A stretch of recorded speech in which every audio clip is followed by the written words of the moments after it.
Gloire à Jésus. Gloire soit rendue à Jésus. Il est vivant. Jésus est vivant. Le roi de gloire. Il est vivant. Il est vivant. Jésus est vivant. Le roi de gloire, il est vivant. Il est Seigneur. Jésus est Seigneur. Le roi de gloire, tu es Seigneur. Tu es Seigneur. Jésus, tu es Seigneur, le roi tout-puissant, tu es Seigneur, tu es glorieux, tu es glorieux, Jésus, tu es glorieux, le roi de gloire. Tu es glorieux, tu es glorieux, Jésus, tu es glorieux, le roi de gloire, tu es glorieux. Alléluia, gloire et honneur soient rendus à notre Seigneur pour ce merveilleux temps encore qui nous permet d'avoir. Et je voudrais bénir le nom du Seigneur pour ta vie, pour ma vie. Alléluia. Et je voudrais que toi et moi, nous prenions le temps de encore glorifier le Seigneur.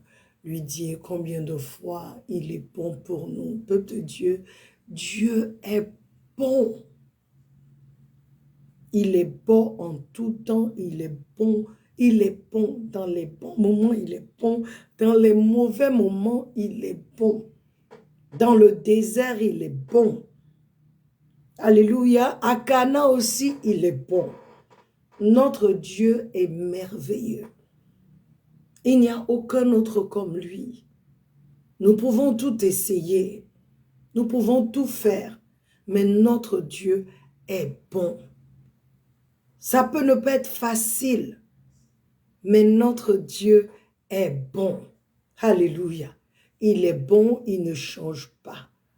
Il ne change pas, il est le même Dieu. Hier, le même Dieu aujourd'hui. Le Dieu qui n'a pas changé. Le Dieu qui fait toutes choses bien. Le Dieu qui cherche notre bien-être. Le Dieu qui veut que nous soyons bien. Alléluia. Je veux t'encourager. Je veux m'encourager. Ne baisse pas les bras. Sache qu'il est vivant. Il est vivant. Jésus est vivant. Le roi de gloire. Il est vivant. Il est vivant. Jésus est vivant. Le roi de gloire. Il est vivant. Il est tellement bon que la Bible nous raconte qu'à la croix, il était entre deux bandits, deux malfaiteurs. Mais il a sauvé encore un qui voulait être sauvé. Un qui a reconnu qui il était. C'est-à-dire dans l'agonie, dans tout ce qu'il traversait, ce moment fou où il se trouvait, ce moment horrible, lui, il a sauvé une âme. Rien n'est impossible à Dieu et rien n'est difficile à notre Dieu. Rien. Pour te sauver, pour me sauver, rien. Il est capable de faire au-delà et au-dessus. Quel que soit l'endroit où tu te trouves, quel que soit le lieu où tu es, notre Dieu est capable. Il n'a pas changé.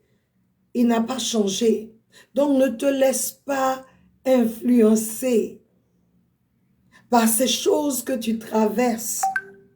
Ne te laisse pas influencer par ces choses qui se lèvent contre toi. Ne te laisse pas influencer. Ton Dieu est plus fort que toutes ces choses. Comme il est Dieu, il prend son temps. Alléluia. Il prend son temps. Il prend son temps. Soyez bénis, peuple de Dieu. Nous nous retrouvons encore sur notre plateforme Une autre dimension avec Christ, où nous venons pour glorifier le nom du Seigneur. Nous venons ensemble pour bénir son nom. Nous venons ensemble pour entendre de lui. Nous venons ensemble pour écouter de sa part. Et aujourd'hui, nous sommes à la fac. Nous avons commencé à traiter un nouveau sujet qui est recherche le conseil divin. Seek godly counsel. Alléluia. Seek godly counsel, recherche le conseil divin. Et aujourd'hui, nous sommes à la foire des questions. Le mardi dernier, nous avons parlé du conseil des impies qui était contraire à la volonté de Dieu, contraire au plan de Dieu, contraire à la parole de Dieu pour nous. Et aujourd'hui, nous avons des questions et nous voulons répondre à ces questions-là. La première question vient de la sœur Ginette à Bassi-Bégerville. Je ne sais pas pourquoi toujours je dis à Bassi-Bégerville. Alléluia. Qu'il dit, voici sa question. Elle dit, les conseils de nos sages ne sont-ils pas à écouter? Bonsoir Ginette, sois bénie. Ginette, je voudrais d'abord commencer par ce que l'on appelle, je voudrais commencer à définir d'abord ce que l'on appelle sage. Selon le dictionnaire, un sage, c'est une personne qui a l'art de vivre supérieur, qui peut être considérée comme un modèle. C'est une personne réfléchie et modérée. En hébreu, le sage est celui qui est habile dans son art, un expert. Très souvent, quand on parle d'un sage, on parle de quelqu'un qui est raisonnable et qui fait preuve de modération dans les désirs. Je voudrais aussi que tu saches que lorsqu'on parle de sagesse, quand on dit que quelqu'un est sage, ça veut dire qu'il a la sagesse. Et la sagesse, c'est la bonne application de la connaissance que l'on a acquise. Alléluia. Donc, ce n'est pas un impie, parce que notre enseignement portait sur cela. Ne pas écouter le conseil de l'impie. Donc, ce dernier est différent d'un impie. Un impie, on a dit, c'est celui qui n'a pas de garde pour la religion. C'est celui qui n'a pas de garde pour la morale. C'est celui qui n'a pas de garde pour la justice. C'est un athée, un incroyant, quelqu'un qui s'en fout des choses de Dieu, comme on le dit.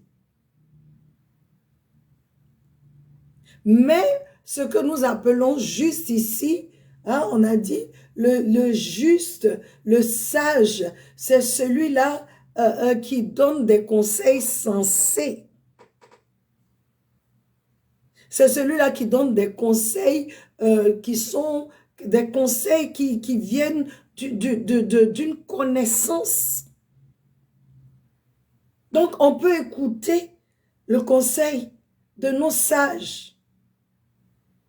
Mais je viens toujours dire, malgré le fait qu'ils soient sages, leur conseil, je dois toujours écouter, mais je dois toujours juger cette parole, c'est ce conseil à la lumière de la parole. Sois béni, ange, que Dieu te bénisse. Alléluia.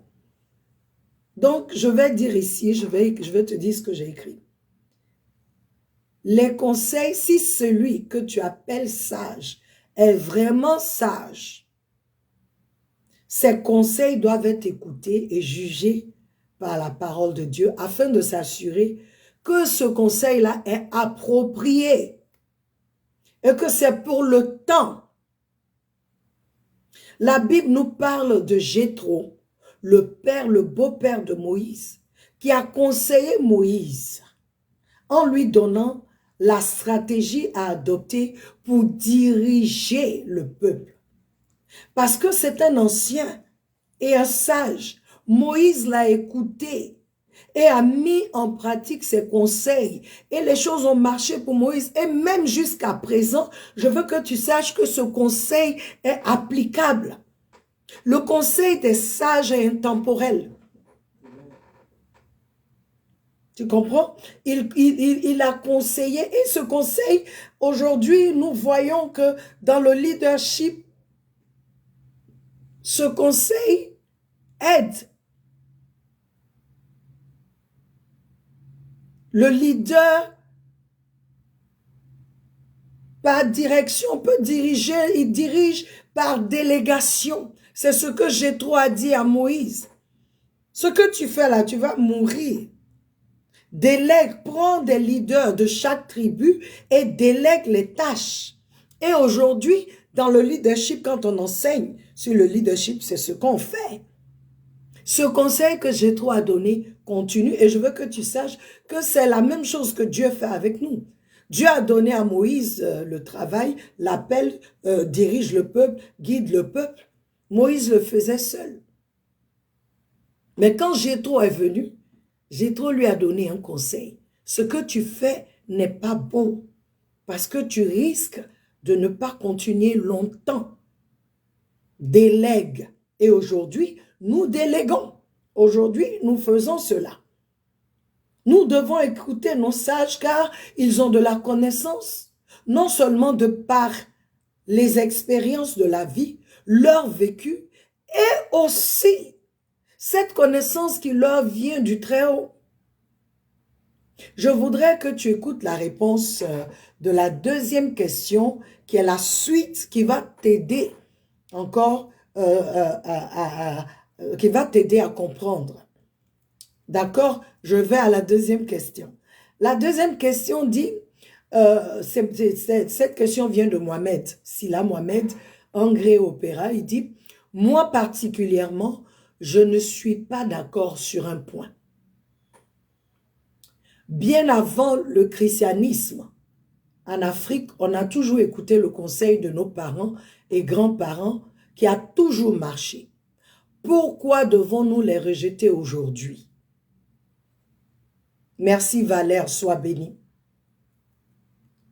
Mohamed dit qu'il n'est pas d'accord qu'avant le christianisme, en Afrique, on a toujours écouté le conseil de nos parents et grands-parents et cela a toujours marché. Pourquoi devons-nous les rejeter? Mohamed, je n'ai pas dit de rejeter les conseils de nos parents et de nos grands-parents. Je pense que tu n'as pas bien suivi. Je n'ai jamais dit ça. J'ai dit que nous devons rejeter les conseils des impies et de toute personne dont les conseils sont contradictoires à la parole de Dieu, à la volonté de Dieu pour nos vies, au plan de Dieu pour nos vies. Toute personne qui te conseille ou qui me conseille et ces conseils sont contraires à la morale et à la justice, je dis de rejeter ce genre de conseils. Alléluia. Et si dans le toute personne, Mohamed, se trouve mon parent, dans le toute personne qui va me conseiller, contrairement à ce que Dieu dit, contrairement à ce que Dieu veut, contrairement à la morale et à la justice, je vais rejeter cette personne, quel que soit ce que cette personne est. Parce que tout simplement son conseil est contraire à Dieu. Alléluia. Bienvenue Maman Marie Apo et Pierre Stéphane. Maintenant Mohamed, je veux que tu saches que Dieu existait avant le christianisme. C'est pas maintenant, c'est pas à partir du christianisme que la sagesse a commencé ou que les sages ont commencé à exister. Non. Dieu existait avant le christianisme. Donc, il sera inadéquat de ma part de même traiter nos ancêtres, les conseils de nos ancêtres et de nos grands-parents ou nos parents d'inappropriés. Non. Parce que nos ancêtres, nos anciens, nos sages, ceux que nous appelons sages, avaient des relations avec Dieu, connaissaient Dieu ils avaient une certaine connaissance. J'ai donné ici la définition qui dit que le sage, c'est celui qui a une vie supérieure. Oui.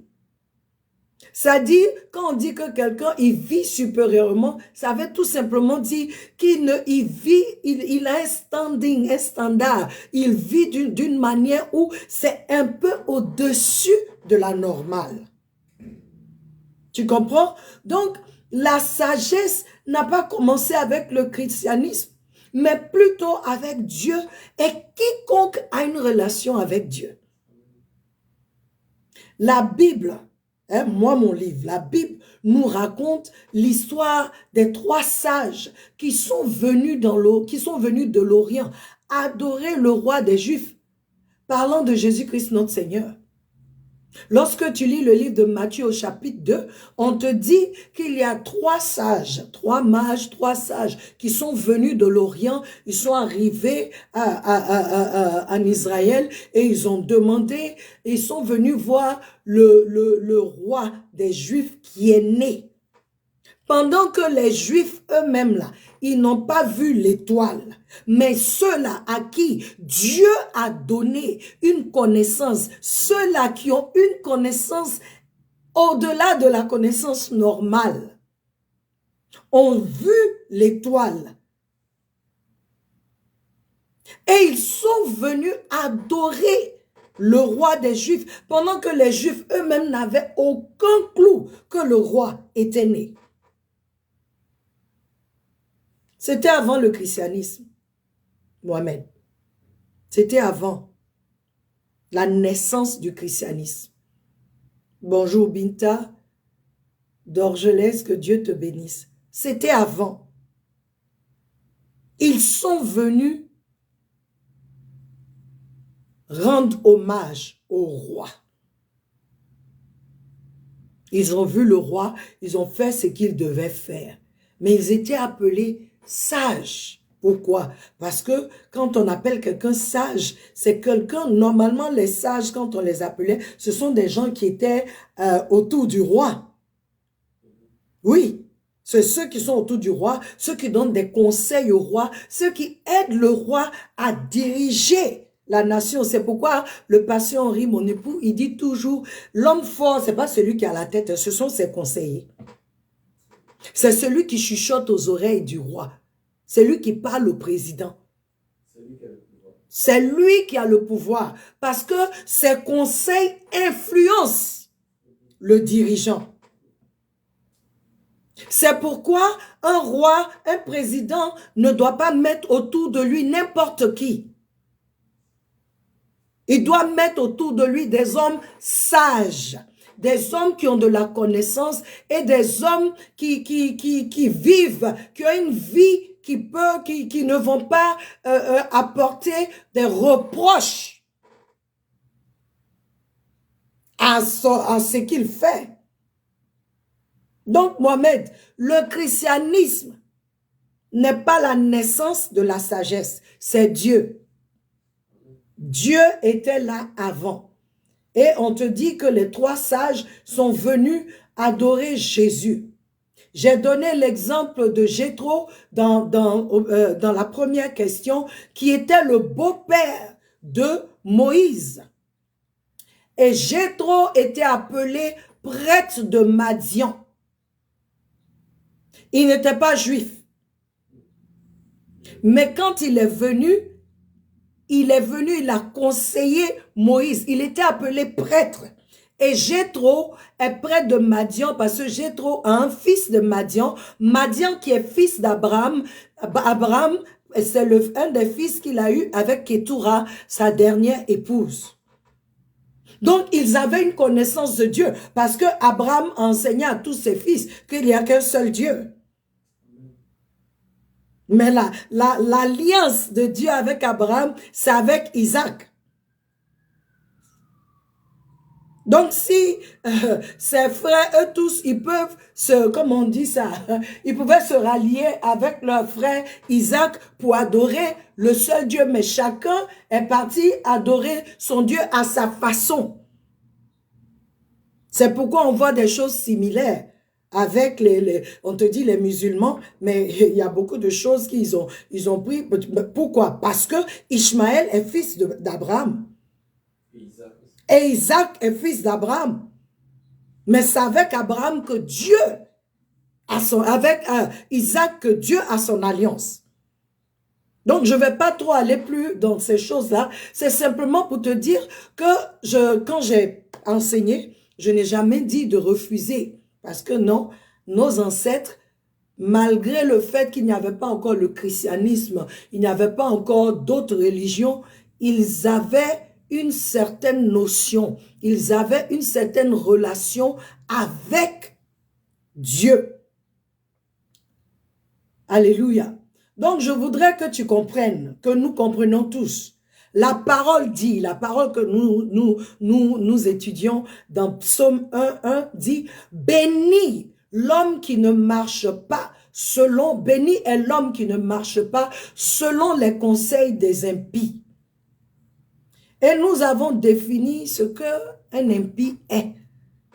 Je vais encore reprendre, c'est une personne qui n'a point d'égard pour la religion, une personne qui n'a point d'égard pour Dieu, c'est un athée, un incroyant, c'est une personne qui n'a point d'égard, c'est-à-dire qui n'a point d'égard pour la morale. Hein, c'est quelqu'un qui fait ce qu'il veut, la morale, ça ne l'intéresse pas, la justice ne l'intéresse pas. Et cette personne-là, nous ne pouvons pas écouter cette personne. Quelqu'un qui n'a pas d'égard. Nos sages sont appelés sages à cause de la vie qu'ils menaient, une vie de piété et raisonnable qu'ils manifestaient. Au temps où il n'y avait pas encore le christianisme, il y avait des gens qui connaissaient Dieu et avaient une relation avec Dieu. Abraham lui-même en faisait partie. Mais je voudrais nous dire que tout cela devait attendre que Jésus-Christ soit crucifié, enterré et ressuscité pour que tous y soient libérés. C'est pourquoi la Bible nous parle du sein d'Abraham. Les justes attendaient dans le sein d'Abraham jusqu'à l'avènement de Christ, jusqu'à ce que Christ paye le prix afin qu'il soit libéré. Donc tu ne vas pas me dire que tous ces justes-là, c'était des sages. C'était des gens qui donnaient des conseils selon la connaissance qu'ils avaient de Dieu, mais des gens qui marchaient dans la justice, des gens qui étaient pieux. Donc nous ne pouvons pas rejeter leurs conseils parce qu'ils connaissaient Dieu. Alléluia. Je voudrais que tu lises Luc 16:22, que tu lises aussi Éphésiens 4:8. Je voudrais nous encourager, peuple de Dieu. Nous sommes dans une génération, dans un temps où il y a tellement d'influences. Je crois que j'en ai parlé. Il y a beaucoup d'influenceurs, il y a beaucoup de coachs, il y a beaucoup de gens même qui s'appellent, qui se disent, ils sont sages à leurs yeux, mais ils ne le sont pas. Ils ne le sont pas parce que le conseil qu'ils donnent est contraire à ce que Dieu dit. Si tu as une mère comme Hérodias, refuse ses conseils. Rejette ses conseils. Alléluia. J'ai donné l'exemple d'Hérodias. Ce qu'elle a fait à sa fille. Ne laisse pas n'importe qui t'influencer. N'écoute pas n'importe qui. Même si on te dit que la personne est sage. Si tu as pris le temps d'écouter, alors prends ce que la personne a dit et à la lumière de la parole, juge. Alléluia. Donc, Mohamed, nos parents sont supposés être nos modèles. Mais comme je l'ai dit, Hérodias n'est pas un modèle. Alléluia. Alors, tu ne peux pas écouter le conseil d'une personne comme Hérodias. Nous avons beaucoup d'Hérodias autour de nous. Des briseurs de destinée. Des destructeurs de destinée. Des gens qui vont te conseiller aller dans la direction contraire. Ce ne sont pas des gens que tu dois écouter. Ce n'est pas tout le monde que nous devons écouter. Même aujourd'hui, même c'est le temps où nous devons faire beaucoup plus attention. Ceux que le monde appelle sages ne sont pas vraiment sages. C'est pourquoi Dieu, dans sa sagesse, nous a donné sa parole. Donc aujourd'hui, tu auras j'ai comme baromètre, et j'espère que tu pourras prendre comme baromètre la parole de Dieu pour juger tout conseil que l'on te donnera avant de t'y engager, avant de les mettre en pratique. Amen. Alors, nous allons passer à la dernière question qui dit « Je me suis fait avoir en écoutant les conseils d'un serviteur depuis je ne sais pas à qui me confier. Que faire? » Chantal France. Que faire? Bonsoir Chantal. Sois bénie. C'est malheureux. Mais Chantal, ce sont des choses qui arrivent dans notre génération. Ce sont des choses qui arrivent. Ce sont des choses qui arrivent tous les jours. Et je suis vraiment désolée pour cette expérience que tu as eue. J'aimerais t'encourager à te relever. Et je voudrais encore nous encourager à ne pas écouter tout le monde.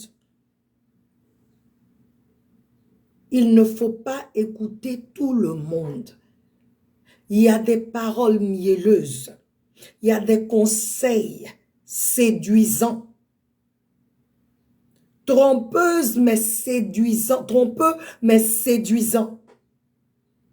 Qui font, comme on dit, qui chatouillent les oreilles. Parce que ce qui est dit est tellement beau. Mais c'est du n'importe quoi. Ce qui est dit peut t'attirer. Et très souvent aussi, on a un problème. Parce qu'on dit telle personne et telle personne, alors sans chercher, sans demander à Dieu, sans prier, on écoute, on se laisse, on se soumet à tout le monde. Non, peuple de Dieu. Je ne suis pas ici pour juger un pasteur ou un serviteur de Dieu. Non. Ce qui m'intéresse, c'est ce que la parole dit. Il faut avoir comme baromètre la parole de Dieu, car elle ne trompe jamais. Il est écrit que la parole de Dieu est la prophétie la plus sûre. Ça veut dire ce qu'elle dit là, c'est ce qui va se passer. C'est ce qui est. C'est la parole de vérité. Elle ne trompe jamais. Elle te permettra de discerner entre le faux et le vrai. Car les signes, tu verras les signes.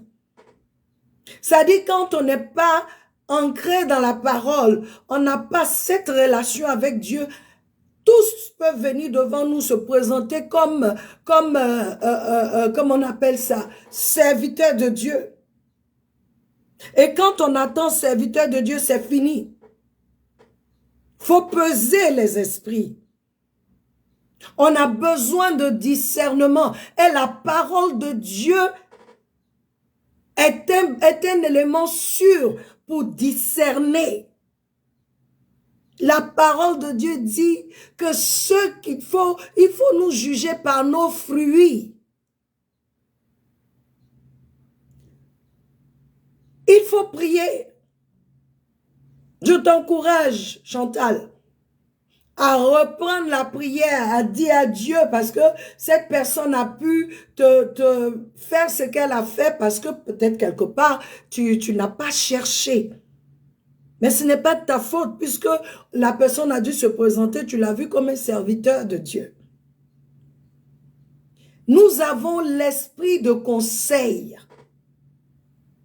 Dans les 7 esprits de Dieu, nous avons l'esprit de conseil. C'est-à-dire, Dieu veut dire que le Saint-Esprit, là, si tu marches avec lui, il y a l'esprit de conseil qui va te conseiller. Qui va te dire, fais ceci, fais cela. Souvent, on nous donne des conseils et à l'intérieur de toi, tu sens que ça là, c'est compliqué.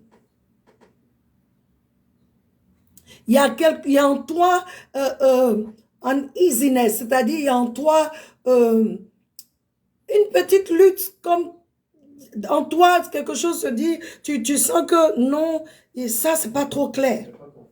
Tu n'es pas confortable. Mais quand c'est comme ça là, même si c'est ton pasteur, ton père, ta mère qui t'a dit, ne mets pas en pratique jusqu'à ce que tu aies la confirmation de l'esprit. Cherche l'esprit de conseil. La parole nous dit dans Proverbes 3, 5, 6, confie-toi en l'Éternel et ne t'appuie point. Ne t'appuie pas sur ta propre sagesse. Ça dit toi-même là. La parole te dit ne t'appuie pas sur ta propre sagesse parce que tu peux te tromper. Donc si toi-même tu peux te tromper pour toi-même, quelqu'un d'autre peut se tromper pour toi. Il dit ne t'appuie pas sur ta propre sagesse. Je ne m'appuierai non plus pas sur la sagesse de quelqu'un. Je vais écouter, mais à la lumière de la parole, je vais juger. Il dit, reconnais-le dans toutes tes voies et il aplanira tes sentiers. Reconnais qui? Le Seigneur. Quand tu cherches un conseil, on te donne le conseil, reconnais Dieu dans ce conseil-là et demande-lui. Demande-lui. Demande-lui. Sois béni, Papa Bertrand.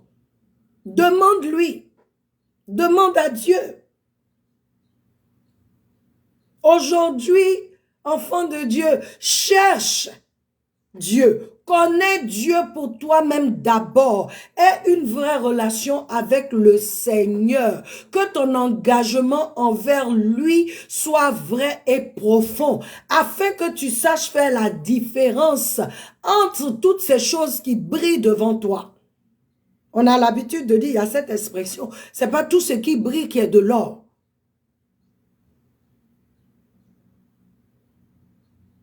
Ne m'écoute pas, même moi qui te parle, ne m'écoute pas seulement, mais juge ce que je te dis à la lumière de la parole de Dieu.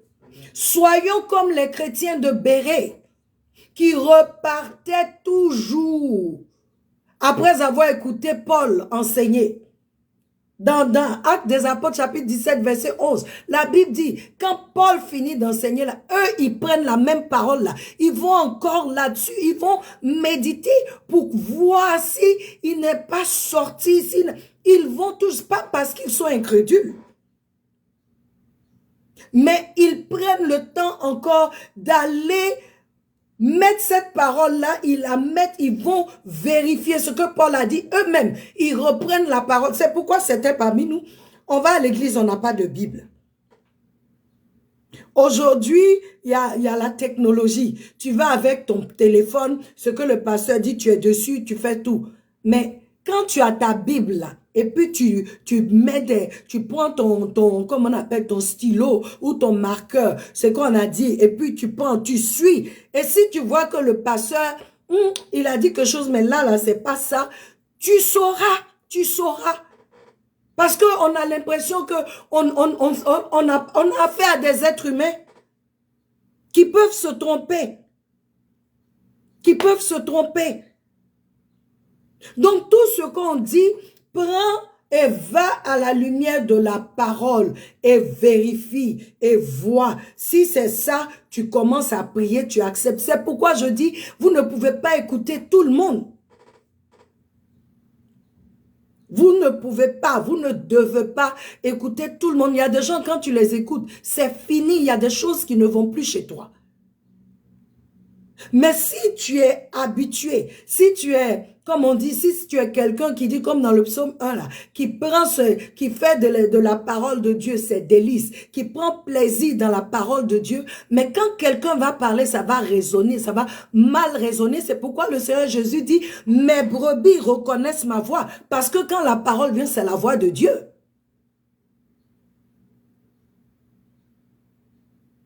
Donc Chantal, je voudrais t'encourager à prier et demander au Saint-Esprit de t'aider, de te diriger vers une personne qui pourrait t'aider pour ton prochain niveau, de t'aider, et même quand tu trouveras la personne, Chantal, quand on te parlera, oui, oui, mais reprends ça, va avec ça devant Dieu. Pas parce que tu ne fais pas confiance, ça n'a rien à voir. Parce que la Bible dit, toi-même ta propre sagesse, ne t'appuie pas là-dessus. Donc si je ne peux pas m'appuyer sur ma propre sagesse, je ne vais pas m'appuyer sur la sagesse de quelqu'un. Je vais écouter et je vais prendre, je vais aller devant Dieu à la lumière de la parole. Je vais juger ce conseil. Et quand je vois que ce conseil-là tient compte de beaucoup, de nombreux paramètres, c'est-à-dire il tient compte de la justice, de la morale, du plan de Dieu pour ma vie, de ce que la parole de Dieu dit, alors je mets ça en pratique. Faisons attention. Faisons attention. Et c'est ce que Dieu veut nous dire. Il y a un conseil que tu dois rechercher. C'est le conseil divin. Ce conseil qui va te diriger dans ta destinée. Ce conseil qui va te mettre sur le bon chemin. Ce conseil qui ne va pas t'éloigner de Dieu. Non. Ce conseil qui n'a pas qui n'est pas un piège pour ta vie. Parce que le conseil des impies, si l'homme qui n'écoute pas, qui ne marche pas selon le conseil des impies est béni, ça veut dire que celui qui marche selon les conseils des impies est maudit. Donc, peuple de Dieu, là s'arrête notre fac aujourd'hui. J'espère que tu as été béni.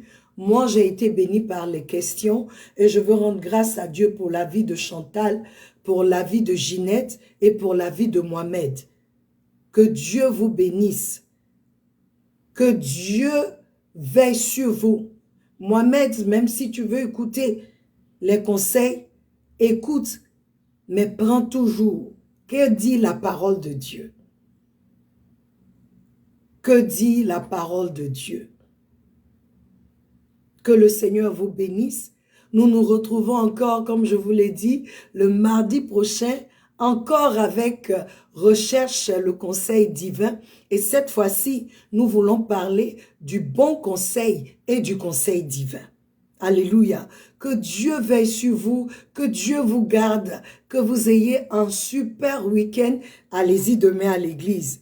Et que le nom du Seigneur soit béni. Écoutez la parole et allez à la maison comme les chrétiens de Béret et reprenez la parole. Lisez et méditez-la. Le conseil qui a été donné dans cette parole, appliquez-la quand vous voyez que c'est la parole de Dieu. Soyez bénis et nous nous retrouvons encore mardi sur notre plateforme. Que le Seigneur vous bénisse. Marie Apo soit bénie. Alléluia. Je voudrais que vous sachiez que je vous aime et que Jésus vous aime plus. Merci, Pasteur Oyua. Que Dieu te bénisse. Amen.